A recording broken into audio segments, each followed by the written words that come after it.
It was almost December and Jonas was beginning to be frightened. No wrong word, Jonas thought. Frightened amid that deep sickening feeling something terrible about to happen. Frightened was the way he had felt a year ago when an unidentified aircraft had overflowed the community twice.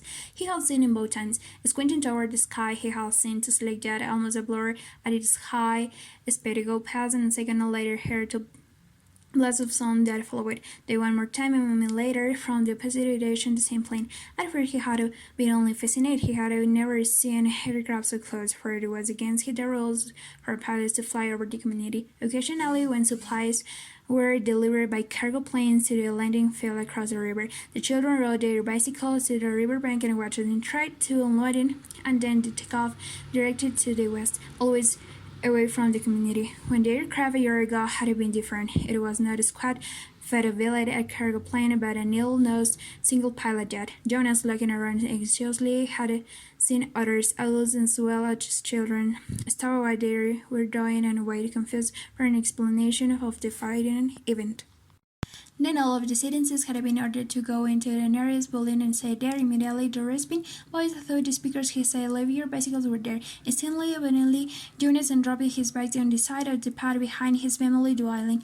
He had run indoors and sat there alone. His parents were about at work, and his little sister, Lily, was at the child care center where she spent her after school hours. Looking through the front window, he had seen no people. None of the busy afternoon crew, street cleaners, landscape workers, and food delivery people who usually populate the community at the time of day. He saw only the abandoned bikes here and there on their sides. An upturned wheel on one was still revolving slowly. He had been frightened then. The sense of this town community silent riding and had made his stomach turn.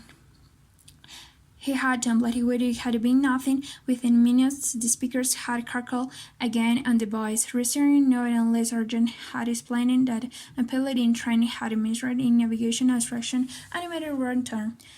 Apparently, the pilot had been trying to make it his way back before the error was noticed.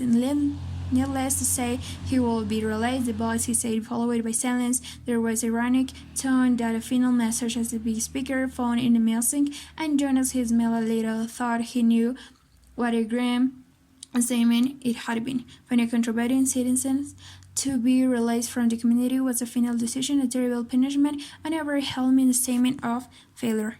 Hatchery, the crew was separating some salmon. I guess I just got to throw watching them. I apologize to my classmate. I should conclude. He smoothed his rumpled tunic and sat down.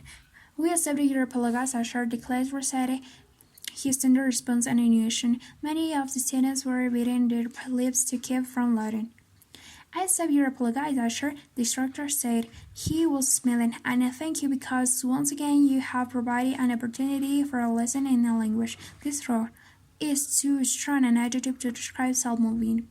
He turned and wrote this throw on the instructional board. Beside it, he wrote distracted. Jonas nodding his home note, smiling at the recollection. Thinking still as we wheeled his bike into its narrator port beside the door. He realized that freedom was the wrong word to describe his feelings. Now that December was almost here, it was no strong an adjective. He had waited a long time for this special December. Now that it was almost upon him, he was fretting, but he was eager. He decided he was eager for the come. And we excited suddenly. All of the 11s were excited about the events that would be coming soon. But they were a little shorter of nervousness when he thought about what might happen. Apprehensive, Jonas decided that it was I am. Who wants to be the first night for feelings? Jonas' father asked at the conclusion of their evening meal. It was of the ritual, the evening telling of feelings. Sometimes Jonas and his sister Lily argued over turns over who will go to first. Their parents, of course, were part of the ritual. They too told their feelings each evening, but like all parents allowed us, they didn't fight and whittle of their turn. No, did Jonas tonight. His feelings were too complicated this evening. He wanted to share them, but he wasn't eager to begin the process of sitting through his own complicated emotions, even with the help that he knew his parents could gift. You go, Lily, he said, seeing his sister Edward was much younger. Only a 7, wiggling with impatience in her chair. I felt very angry this afternoon, Lily announced. My childcare group was at the play area, and we had a visiting group of 7s. And they didn't know the rules at all. Out of them, I don't know his name, kept going right to the front of the line of the slide. Even though the rest of us all we did not feel so angry at him, and I made a hand into a fist like this. She held up a clenched fist at the rest of the family, making her small defiant gesture. Why do you think the visitors didn't obey the rules? Mother asked. Lee considered a shock here. I don't know. They acted like animals? Janus aghast, he lied. That's right. Lily said, letting too, like animals. Neither child knew what the word meant exactly, but it was often used to describe someone educated or clumsy, someone who didn't fit in.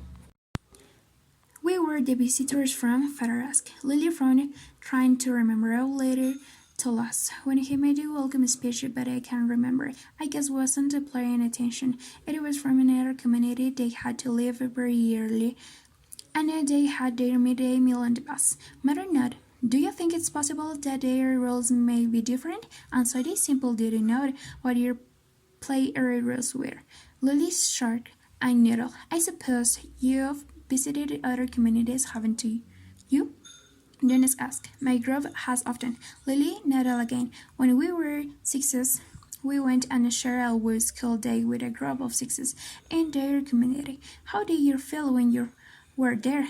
Lily frowned. I feel strange because their methods were different. They were learning usages and my group hadn't learned yet, so I felt stupid. Father was listening with interest and I'm thinking, Lily, he said, about the boy who didn't obey the rules today. Do you think it's possible that I feel strange and stupid being in a new place with rules that I didn't know about? Lily implored that. Yes, she said finally. I feel a little sorry for him, Jonas said. Even though I don't even know him, I feel sorry for anyone who is in a place where he feels strange and stupid. How do you feel now, Lily? Father asked. Still angry? I guess not, Lily sighed.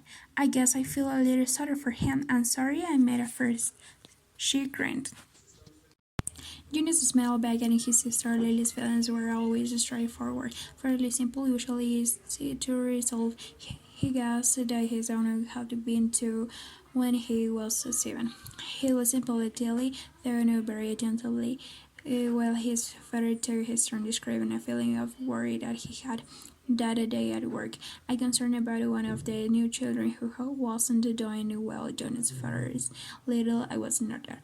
He had the other others were responsible for all the physical and emotional needs of every new child during its earliest life. It was a very important job. Janice knew it, but it wasn't one that interested him much. What gender is it? Lily asked. Male, father said. He's a sweet little male with a lovely disposition, but he isn't growing as fast as should, and he doesn't sleep soundly. He wanted him and the extra care session of supplementary nurturing, but the committee beginning to talk about releasing him. Oh no, Mother murmured sympathetically. I know how sad it must make you feel. Jonas and Lily but another sympathetically as well. Release of new children was always sad because they hadn't had a chance to enjoy life within a community yet, and they hadn't known anything wrong. They were only occasions of release which were not a punishment. Release of the dearly, which was a time for celebration of a life well and a full life, and release for a new child would always brought a sense of unequal when it comes anyway, especially truly for the Northerners, like a father who built had a failed someone somehow, but it happens very rarely. Well, father said, I'm going to keep trying, I may. Ask the committee for permissions to bring him here at night. If you don't mind, you know what an eye crowd nurturers are like. I think this little guy needs something extra. Of course, Mother said, and Jonathan Lily nodded. They had heard father complain about an eye crowd before. It was later how job night crew nurturing assigned to those four-legged dancers at our castles and signing for the more virtual jobs in the daytime hours. Most of the people on the night crew had not even give spouses because they lacked somehow the essential capacity to connect to others, which was required for the creation of a family unit. Maybe we could even give him. Lily's guest solely trying to look innocent. The look was fake. Jonas knew. They all knew. Lily's mother reminded her, smiling, "You know the rules? No, 2 children, 1 male or female to each family unit." It was written very clearly in the rules. Lily giggled. "Well," she said, "I thought maybe just this once." Next mother, who held a prominent position at the Department of Justice, talked about her feelings. Today, a repeated offender had been brought before her, someone who had broken the rules before, someone whose ship hopped and been adequately and fairly punished, and who had been restored to this place, to this job, his home, his family unit. To see him brought before her a second time caused her overwhelming feelings of frustration and anger. Even guilt that she hadn't made a difference in his life.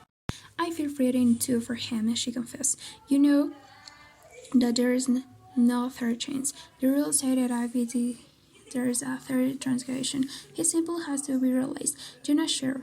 He knew it happened. There was even a boy in this group of 11 whose father had been released years before. No one ever mentioned it.